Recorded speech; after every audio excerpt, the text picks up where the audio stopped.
Style in everything demands discipline. Tyyli kaikessa edellyttää itsekuria. Tämä on ehkä pikkusen vähän jotenkin yli tähän pukuun pantuna yhdistettynä. Tyyli edellyttää itsekuria, niin sanoi Noel Coward. Hän oli se heppu, joka eräänä vuonna sai joululahjaksi alligaattorin. Hänen ystävänsä ostivat sen täältä Harrodsilta. Aikojen saatossa Harrodsilta on myyty monenmoista ja tarjottu palvelua jos jonkinmoista. Ronald Reagan aikoinaan sai Albanian prinssiltä elefantin, joka ostettiin Harrodsilta. Tällä suurella tavaratalolla oli aikoinaan oma hautaustoimisto, orkesteri, lastentarha-asiakkaiden lapsille ja ties mitä. Ja jos satuit asumaan 3 mailin säteellä Harrodsista, niin sieltä käytiin laittamassa kellot aikaan. Niin ikään täältä pystyi ostamaan kokonaisen talon, jonka tavaratalon väki vielä valmiiksi täytti tavaralla niin, että asiakas sen kun käveli sisään ja aloitti elämän. Ja näköjään täältä pystyy ostamaan myös Troijan puuhevosen. Tämä Ontto Veikko maksaa vaivaiset 270 000 markkaa, niin että hinnasta ei ole hevosen pitua ainakaan kiinni.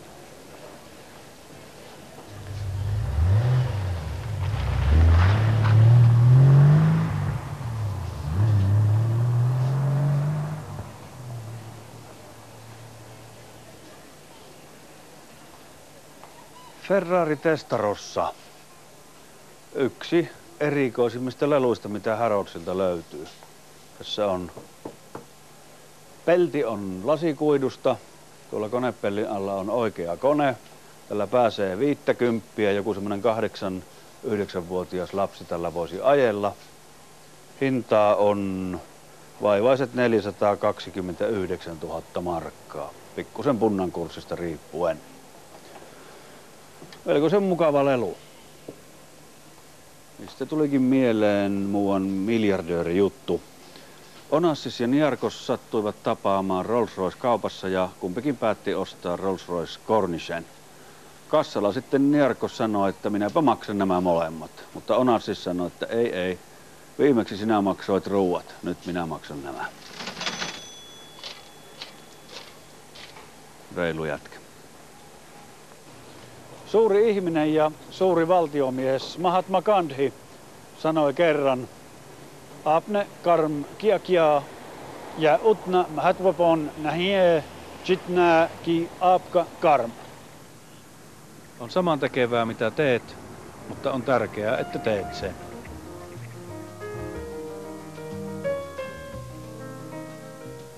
Making watches involves a lot of meticulous work.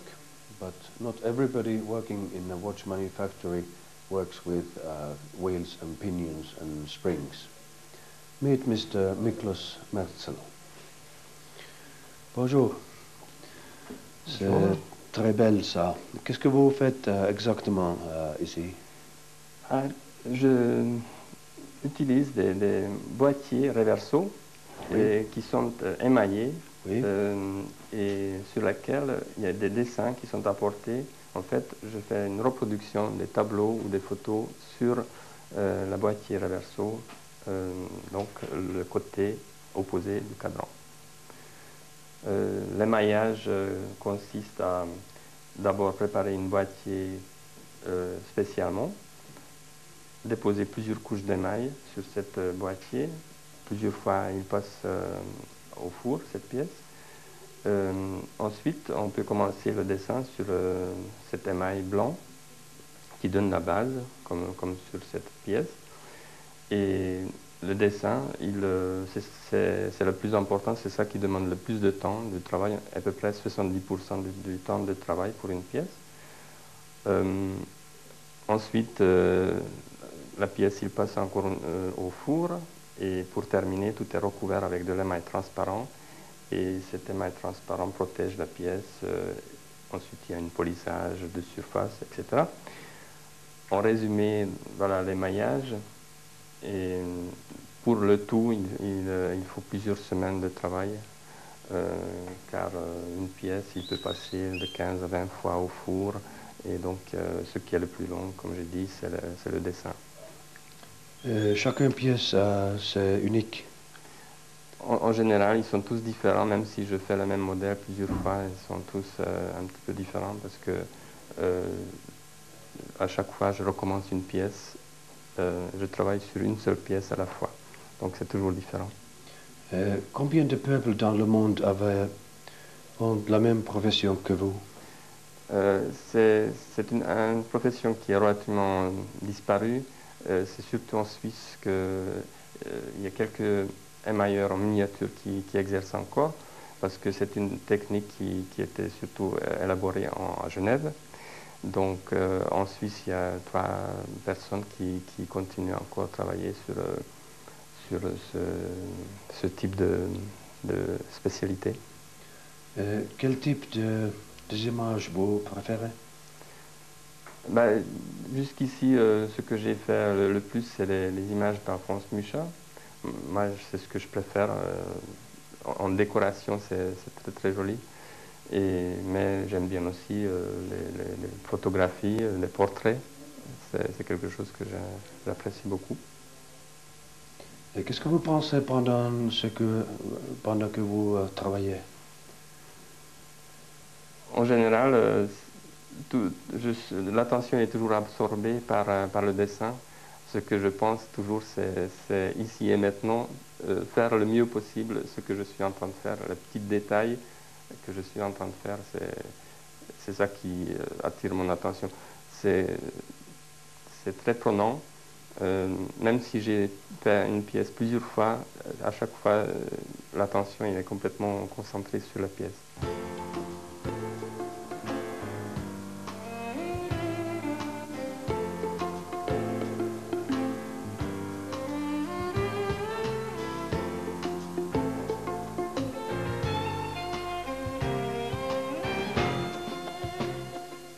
There are only 6 families, and these 6 families are all specialized in watchmaking, and they are trying to make watches which are not the one we are thinking, not the watches that you use every day to have hour, minutes, and some people even want to have second. They like to make watches which tell the time, which does not go away. They like to make watches where the time always come again. That's why they are making this type of watches with perpetual calendar. They are making watches with moon phase. They are making watches with season. Because the time for hunting, the time for fishing, the time for the mushroom is always coming again.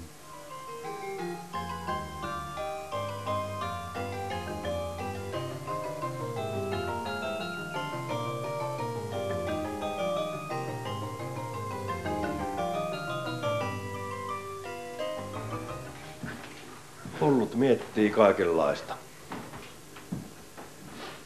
Niin, että jos tekin olette valvonut öitä, kun olette miettinyt, että kuinkahan pieni mahtaa olla maailman pienin mekaaninen kellonkoneisto, niin vastauksen tähän kysymykseen saatte hyvin pian. Tässä on käsillä Jägerle Coultron kaliberi 101. Ja kun kuningatar Elisabeth kruunattiin kuningattaren tehtäväänsä, hänellä oli kädessään kello, jonka sisällä tikitti juuri tämmöinen koneisto. Koneisto on kohtalaisen pieni, sillä se painaa vain 0,9 grammaa. Kun 0,9 grammaan on mahdutettu 98 kellon osaa, niin voi sanoa, että se on melkoinen pikku tikittäjä tuo vehje.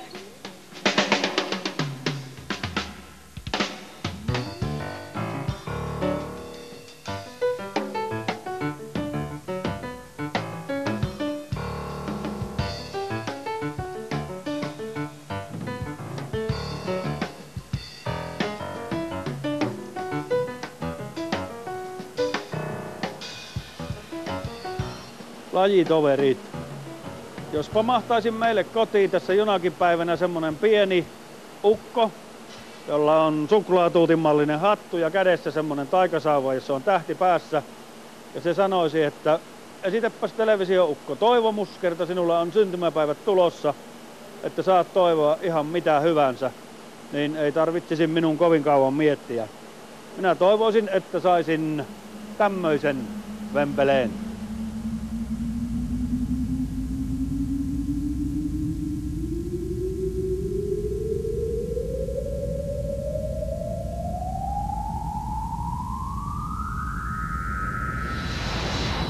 If a fine gentleman would like to have a big gadget to play with, and he would like to buy a large electron-positron collider, it would cost him quite exactly 2,000 million Swiss francs. But what would he be getting with the money, and what could he do with the gadget? Well, for 2,000 million Swiss francs, I think I could offer you first a 27-kilometer tunnel, which would be the biggest machine that, in fact, mankind has made. Inside this tunnel, we could install 1,500 highly specialized magnets, and we could make this machine work so that it, in fact, accelerated particles around and around at the speed of light, so that these particles would go around, in fact, 11,200 times a second. So you can see this is quite a unique piece of equipment we could get. We could also, with this machine, collide the particles together at extremely high energies inside enormous science experiments. You'd get 4 of these, and the conditions which we would create in these collisions would in fact be the same conditions which we believe existed just after the Big Bang. We would recreate for you the birth of the universe for 200,000 million Swiss francs. So I think it's quite a good deal, really. Apart from nice blinking lights, one would get a time machine. We would be able to take you back, like a super archaeologist, right back to the very beginning of known time, of known matter. And so you would get a time machine which would only go backwards, unfortunately, but still back 15 billion years. And if I understood you correctly, we would be creating small universums in 11,200 times a second. The particles go round the accelerator 11,200 times every second, but unfortunately they do not always collide each time. In fact, if we get one collision every second, we are delighted. The vast majority of the times the particles pass by each other and don't even wave as they pass. They don't see each other.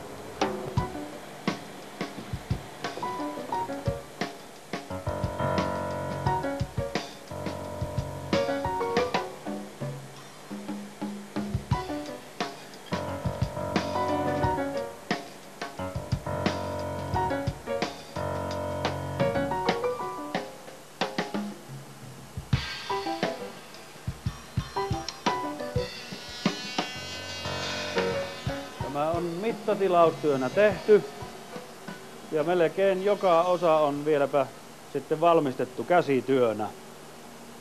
Jos tämän tilaisi rakennussarjana, jotta säästäisi vähän rakennuskustannuksissa, niin yhdeltä ihmiseltä tämän kokoon pykäämiseen karkean arvioni mukaan kuluisi 11 000 20 000 vuotta, jos tekisi 8-päiväistä viikkoa. Mitä tämä sitten tekee? Jos tätä makkarakoneeseen vertaa, niin ei tämä tee paljon mitään. Mutta kaiken kaikkiaan tämä on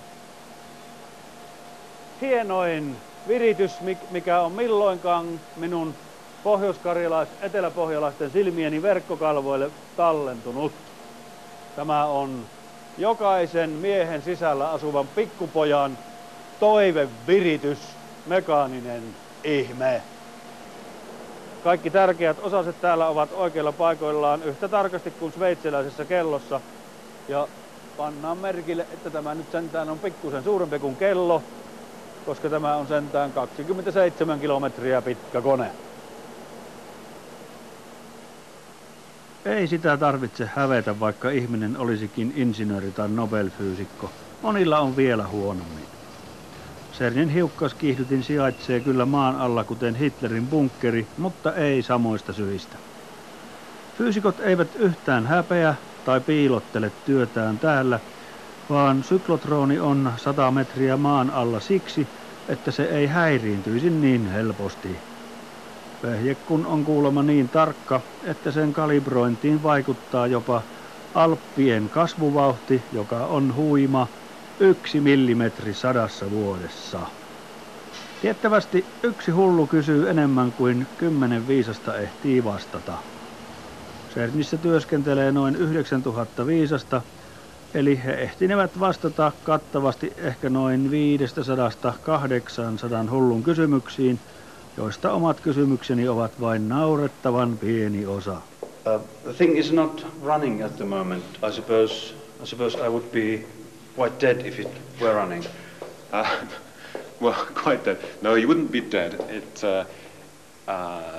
When the machine is running, the accelerator is in action. It shoots off a certain sort of radiation called synchrotron radiation, which is certainly dangerous.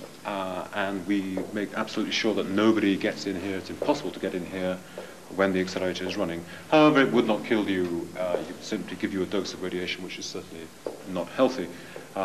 As I say, it's impossible to get in here anyway. And as you can see now, there is no danger once it is switched off. It's nice to hear. My brain, I need all of it.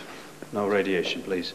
But one thing is that as we go, it seems that there is white stuff, blue stuff, white stuff, blue stuff. And as I'm quite a lazy person, is this going to be, it? Yeah, what you see is what you get here. That it goes white magnet, blue magnet, white magnet, blue magnet, for 27 kilometers. It's a little green box, though. Yeah, well, that's just to wake us up. This continues like this, and it would take us 7 hours to walk all the way around the accelerator. But remember that the particles go around it 11,200 times every second, so they don't get quite so bored as we would. So is it due to boredom that somebody had placed a bottle of beer somewhere in this thing? That's right. Somebody put 2 empty bottles of beer in the accelerator about 3 years ago. Why they put it there, we still don't know. And interestingly enough, the particle beam crashing against the bottle removed all the fingerprints from the bottle, and so it's impossible for us to trace the culprits of this action.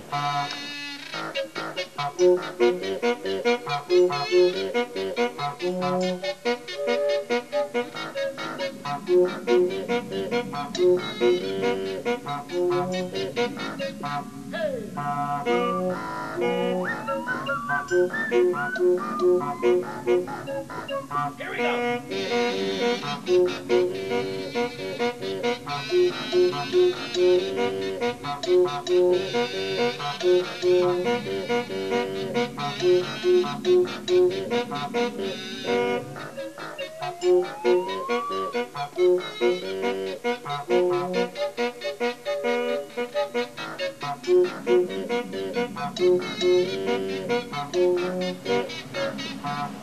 Where's the beat? Well, here we are standing in front of one of the biggest scientific experiments in the world.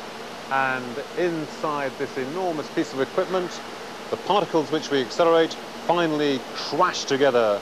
They collide to their annihilation.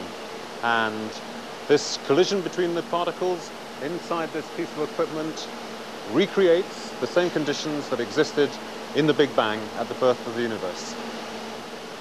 We don't have ear protection, no problem. With the sound of the Big Bang? Yeah. No, you have to remember, Marcus, the scale of what we're talking about. Though this is the biggest scientific piece of equipment in the world, what happens in the middle is one electron collides with one other particle, a positron. An electron is so small that it is impossible to quantify its size. It is terribly, terribly small. And so the collision of one terribly small thing against another terribly small thing, even though it is a very, very high energy, if it happened on the end of your finger or the end of my nose, we wouldn't feel it. The scale is very small indeed. I guess that you can't go in a pharmacy and ask for positron or neutron or whatever. So who provides the particle? Is it linked from somebody's pocket or? No, in fact, it's much easier than you would think. That about 15 kilometers in that direction, we simply heat up a piece of metal, and when you heat up metal, thousands of electrons are released. And these electrons, they all have a negative charge. And so it is very simple to lead these electrons around. We put a positive charge in front of them, and they are attracted, and a bit like sheep, we can make them move where we want. And so the electrons is no problem. However, here we collide matter, electrons, against antimatter, which are called positrons, and these are a bit more difficult. So you need a negative candle, negative piece of copper, or... What, an antimatter candle, an antimatter yeah, piece of metal? Right. No, it's a bit more complicated. What we do is we collide lots of electrons against a target, a metal target, and out of every million collisions, one positron is created. And so we collide and we collide and we collide until we have made sufficient positrons to make a beam which we can accelerate and finally collide into the electrons just exactly where we're standing now. As it happens, I've never read an instruction manual of these things. What is there? What you see in front of you is a particle detector. In some ways, you could call it a camera. It takes a picture of the collisions of the particles. It is like an onion with different layers of equipment going out to the outside. Starting in the middle, we have crystals which were made in Shanghai, in China. We move out through different detectors which have thousands of wires going through them. We move out further until we come to this big red outside, which is in fact a magnet. This magnet contains more steel than the Eiffel Tower in Paris. It was made in Moscow. Oh, that's why it's red. That's why it's red. And then transported here in France. That there are several thousand kilometers of cable all around the detector. And it is a triumph, really, of international collaboration, because each different element came from a different country and was finally brought here and screwed together in France. With the force of Finnish thinking, I suppose. Finnish intelligence was definitely behind it.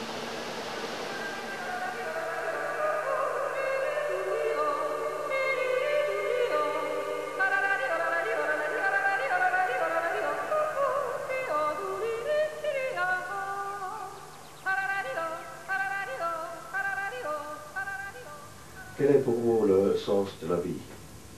Ben, je suis du même avis que mon collègue. L'important, c'est de rire. Meaning of life? Have fun.